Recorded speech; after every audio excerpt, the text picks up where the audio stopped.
Yeah? Okay, do the thing. Are you gonna do it? Are you gonna do it? Are you gonna do it? Ah, popsicle! Thor had always been the kind of dog who lived for water.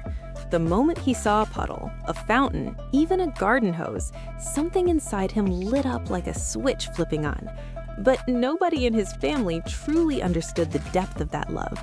Not yet. That first summer afternoon at the lake changed everything.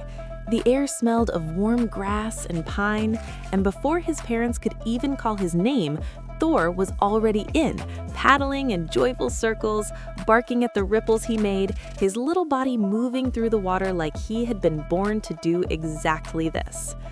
If you haven't subscribed yet, I just want to say, stories like Thor's are what this channel is all about. Hit subscribe so you never miss one. His parents, Mark and Lisa, stood at the water's edge laughing until their eyes filled with tears.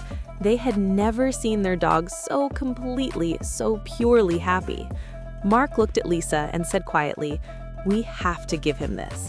She nodded without hesitation.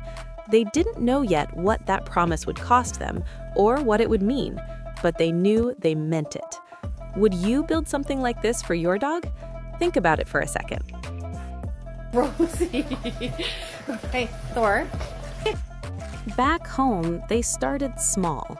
A round, blue, inflatable pool set up in the backyard, filled with cool, fresh water. When Thor first saw it, he stopped. His tail went completely still, his ears perked forward. For 3 whole seconds, he just stared. Then he launched himself into the air and crashed into the water with the most spectacular splash Mark had ever seen. Lisa covered her mouth, laughing so hard she had to sit down. Thor paddled, leaped, spun, barked, and paddled again. He didn't stop for 40 minutes. That pool became the center of Thor's world. Every single morning, before breakfast, before anything else, he ran to the back door and waited. His nails clicked against the floor with impatience. Mark built him a small wooden ramp so he could climb in safely. Lisa added floating toys, a rubber duck, a small ball, a ring he could nudge with his nose. On warm evenings, the 3 of them would sit together in the golden light of the setting sun, Thor gliding quietly through the water while Mark and Lisa held their coffee cups and said nothing because nothing needed to be said. Mark told his coworkers once that watching Thor swim in the evening was the best part of his day. They laughed. He wasn't joking. Then winter came. The first cold morning, Thor went to the back door, as always, tail wagging, ready. He pressed his nose to the glass and looked out at his pool, frozen solid, covered in a thin sheet of gray ice. He looked back at Lisa. She knelt beside him and stroked his soft ears. "I know, baby," she whispered. "I know."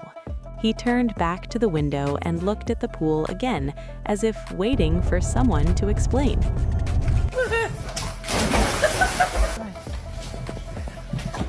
Here's something I'm curious about. Do you think animals actually feel disappointment? Drop your answer below.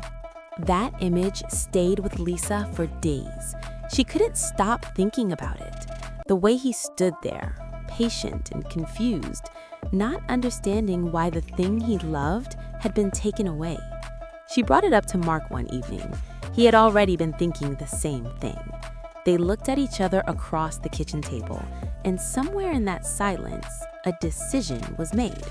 They cleared out the garage over a weekend. They insulated the walls, installed heating, laid down soft rubber mats, and built a custom pool from scratch, deep enough for Thor to swim, shallow enough to be safe, fitted with a filtration system and gentle, warm lighting. It took them 3 weeks and more money than they had originally planned to spend. They didn't care.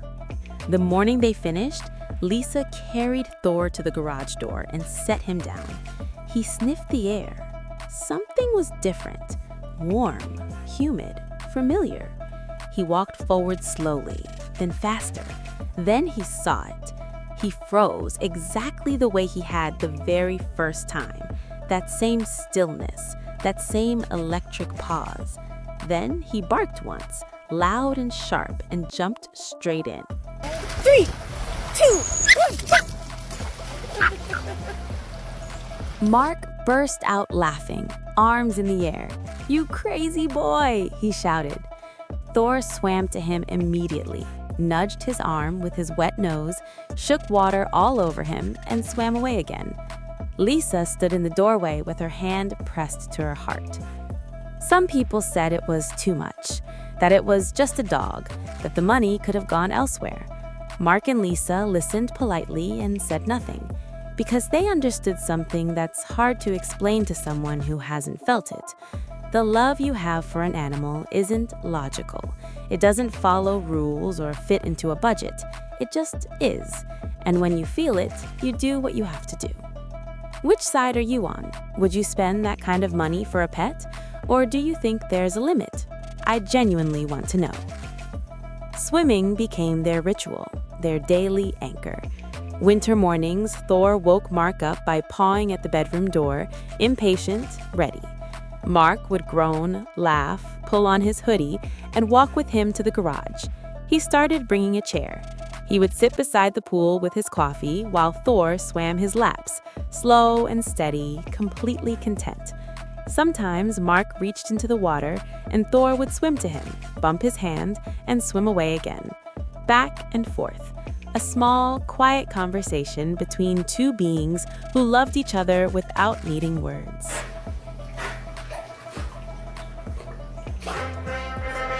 Years passed. Thor's muzzle went gray. His swimming slowed. But every morning he still went to the garage door. His parents still followed. Mark helped him in now, hands gentle under his belly. Lisa cheered from the doorway like he had just won a race. And Thor still swam. Slower, yes, but with the same deep satisfaction, the same peace in his eyes. Because some joys don't fade. They just get quieter. Thor's story isn't really about a pool. It's about two people who paid attention to what their dog loved and refused to let the world take it away from him. It's about the kind of love that shows up in small, steady, unglamorous acts. Building something, staying beside someone, showing up every single morning, even when it's cold and early and inconvenient. That kind of love doesn't make headlines, but it builds a life. If Thor's story stayed with you, what do you think matters more? The big gestures or the small, everyday ones? If this story moved you, share it with someone who loves animals. Subscribe if you want more stories like this one. Stories about the quiet, real, everyday love between people and their pets. It means more than you know. See it right now. We should do this. That's really something. Doesn't Red Bull make you crash pretty?